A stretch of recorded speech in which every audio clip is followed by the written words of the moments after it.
Mga buhing santos, diin bagikan ang pulong Biblia. Niyata sa unang hugna. Ang pulong Biblia, gikan kini sa, of course, nini karon ang Biblia, gikan kini sa Grigo, no? Nga termino, ta Biblia. So kining ta Biblia, nagkahulugan kini og mga libro. So ang tibuok libro nga Biblia doon na kini 73 ka mga libro niini og sa Grigo nga termino gitawag na ta Biblia, meaning plural.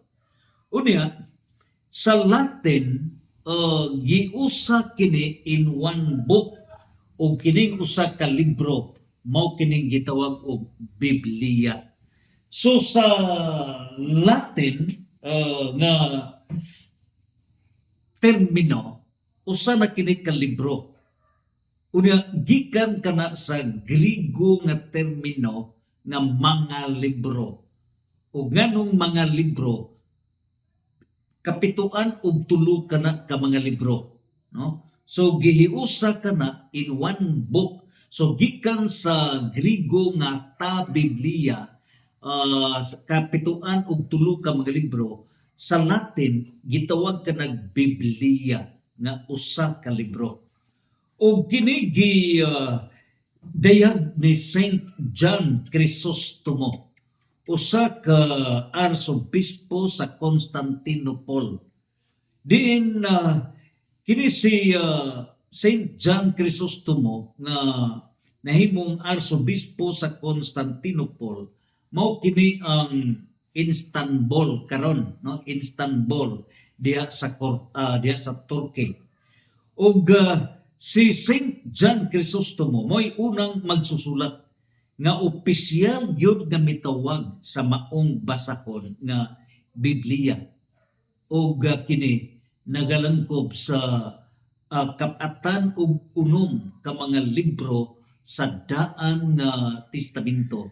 Unya kawaan og 7 ka mga libro diha sa bag-o nga testamento, ang tanan nahimong kapituan og 3 ka mga libro.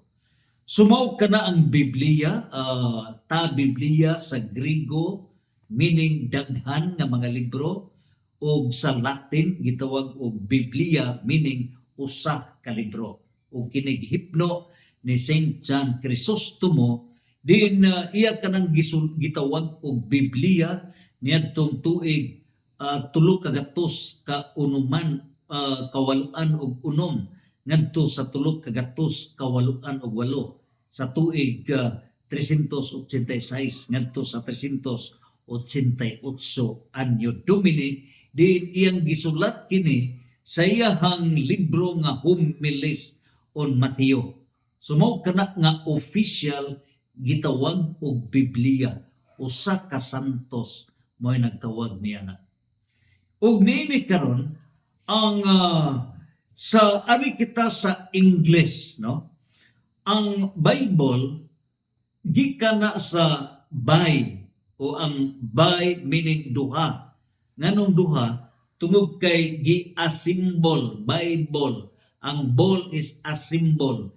Gi-asimbol ang duha ka hugpong sa mga libro.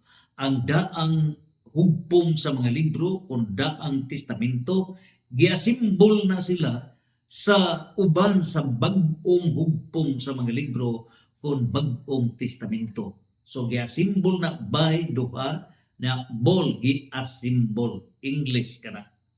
Karon kining Biblia diha na sa nini karon gitawag na diha nga Bible, ano ba? Tungod kay insofar as the place is concerned. So ang lugar niya na kining Biblia gikan kana sa lugar nga gitawag og Biblos. Ang Biblos usa kini sa mga dakbayan nga sakop sa Phoenicia. Ang Phoenicia mao kini ang lugar nga gitawag na karon og Lebanon. Now ang pangutana, ang sa man kining Biblos, dakbayan kana usa sa dakbayan sa diha sa Phoenicia, diin naa diha sa Biblos gihimo ang papel, usa kini ka papel nga mao gidugukan pagsulat sa Biblia. So mao nay Biblos. Sa laktod ka pagkasulti, Biblia gikan sa Biblos, din diha gisulat ang mga papel, no? Ang papel gisulatan papiros diha mismo ug naa sa Phoenicia. Kanang Phoenicia mao na ang daan nga ngalan ni ana mao ang Kanaan. So Kanaan, Canaanites. Unya kana si Kanaan mao ni ang usa sa upat ka igsuon niini.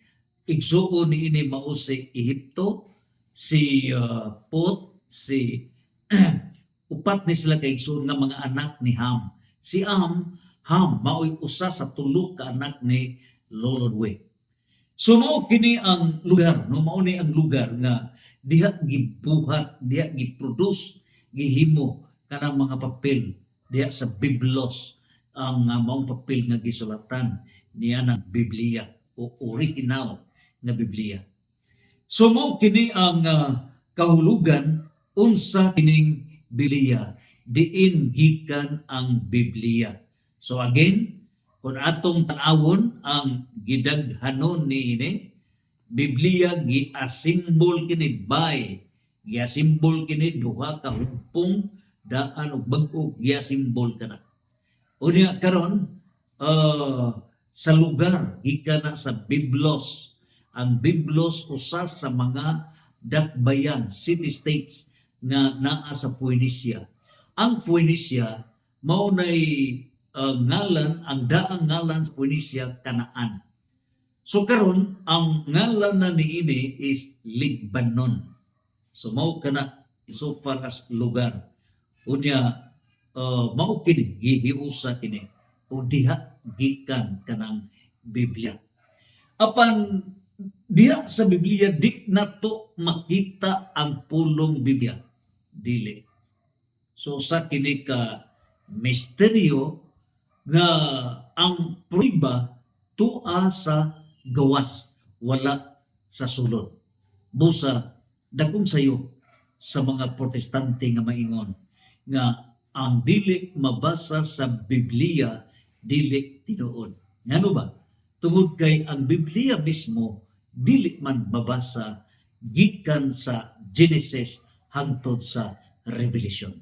So mao kana agatong pamalandong CFD number 1.